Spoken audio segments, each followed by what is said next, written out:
এটা আমার অনেক দিন আগের ভিডিও, যখন আমি নোয়াখালীতে বেড়াইতে গিয়েছিলাম। বাট আমার আসলে সেরকম সময় হয়নি, তাই ভিডিওটা এডিটও করতে পারিনি, আপলোডও দিতে পারিনি। সো আজকে ভাবলাম আমার হাতে যেহেতু একটু সময় আছে আর ভিডিওটা দেখতে আমার অনেক বেশি ভালো লাগছিল, সো ভাবলাম যে এটা আজকে এডিট করে আপলোড দিয়ে দিব। হ্যালো, আসসালামু আলাইকুম, আপনারা সবাই কেমন আছেন? আমি আলহামদুলিল্লাহ অনেক বেশি ভালো আছি। তো এবার ছুটিতে আমি হাতিয়া না গিয়ে নোয়াখালী, খাসেরহাট, বুইয়ারহাট, সোনাপুর, মাঝদি, চেয়ারম্যান ঘাট এগুলা সবগুলা জায়গায় বেড়াইছিলাম। এটা আপনারা আমার পেজে যারা আছেন তারা সবাই জানেন। আমি আসলে খুবই এনজয় করেছি, যদিও আমি হাতিয়াকে অনেক বেশি মিস করেছি, বাট আমি সময় খারাপ যাইতে দিই নাই একদম, কারণ আমি চাইছি যে আমার সময়গুলা খুব ভালোভাবে কেটে যাক। তা আমি যখন নোয়াখালীতে ছিলাম, একদিন আমরা চেয়ারম্যান ঘাট চলে যাই ঘোরার জন্য। আর সেখানে ঘুরতে গিয়ে আমরা আমাদের এক বন্ধুর বাসায় যাই।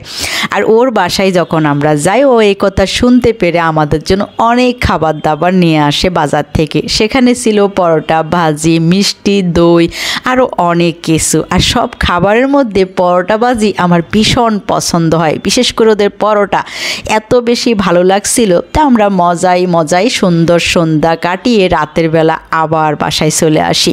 আর বাসায় আসার পর আবার যখন পরদিন সকাল হয়, আমি ঘুম থেকে জেগে আমার বন্ধুকে ফোন দিই, বলি, বন্ধু তুমি যে পরোটা খাওয়াইছো ওটা আমার অনেক বেশি পছন্দ হয়, তুমি ওই দোকানের অ্যাড্রেসটা বলো, আমরা ওই দোকানে গিয়ে বসে ওই পরোটা ভাজি খেতে চাই। তো হাসতে হাসতে আমাকে বলে, তুমি কি ঘড়ি দেখেছো এখন কয়টা বাজে? আমার যেহেতু সকালটাই শুরু হয় 11টায়, সো আমার তো লেট হয়েই গিয়েছে। তারপর সে বলে যে চলে আসো, একটা ব্যবস্থা হবে। বন্ধু যেখানে আছে সেখানে তো আপনি ভরসা করতেই পারেন। এই যে চলে আসলাম আমরা দোকানে, আর ও দোকানদারকে বলে দিয়েছে আমাদের জন্য স্পেশাল গরম গরম পরোটা ভাজি করতে। সাথে ছিল মিষ্টি, দধি, পুডিং, ভাজি, অনেক আইটেম। আমরা তো পুরোপুরি খুশি সেখানে গিয়ে। আর এত গরম গরম পরোটা পাইছি এত বেলায় গিয়েও। এগুলো তো আপনার আপন মানুষ, কাছের মানুষ না থাকলে কখনোই সম্ভব না। আর এখানে বসে আমরা দোকানদার ভাইয়ের সাথে অনেক গল্প করতেছিলাম। আমি যে এখানকার মিষ্টিটা একদম মিস করতে চাই নাই। আমাদের হাতিয়ার এই যে শিরার মিষ্টি, এটা কিন্তু আমাদের সবার খুবই পছন্দ, আর এটা নোয়াখালীতেও পাওয়া যায়। আর নিপা সেখানে গিয়ে পছন্দ করেছে পুডিং। এদিকে বন্ধু আমাদের জন্য মাছ পাঠিয়ে দেয়, এগুলা বিশেষ করে আমি ঢাকায় নিয়ে আসব। তারপর সে আমাদেরকে বলে যদি আমরা ওয়েট করতে পারি, একদম নদী থেকে ফ্রেশ টাটকা মাছ যখন আসবে সেখান থেকে আমাদেরকে মাছ তুলে দিবে। তা আমরা সেজন্যই সেখানে অপেক্ষা করতে থাকি। তারপর আমরা তার কোল্ড স্টোরের পিছনের রুমটায় যাই, যেখানে তারা রান্নাবান্না করে। তাদের তো অনেক কর্মচারী আছে।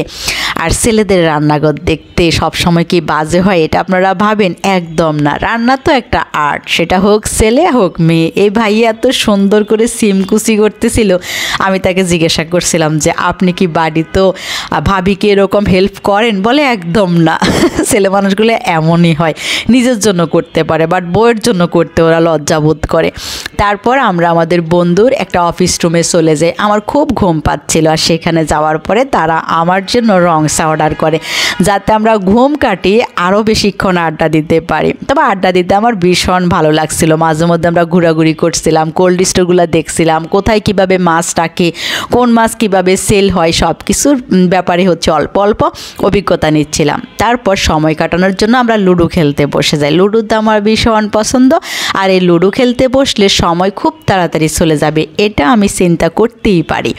আর আজ নোয়াখালী গিয়ে আমি লুডো খেলায় এত বেশি পারদর্শী হয়ে গিয়েছি যে গেমের উপরে গেম দিতেই থাকে। আমার তো ভাই মজা আরও বেশি লাগতেছে। সবাই আমাদের জন্য দোয়া করবেন, পরবর্তী ভিডিও আসবে। Thank you so much.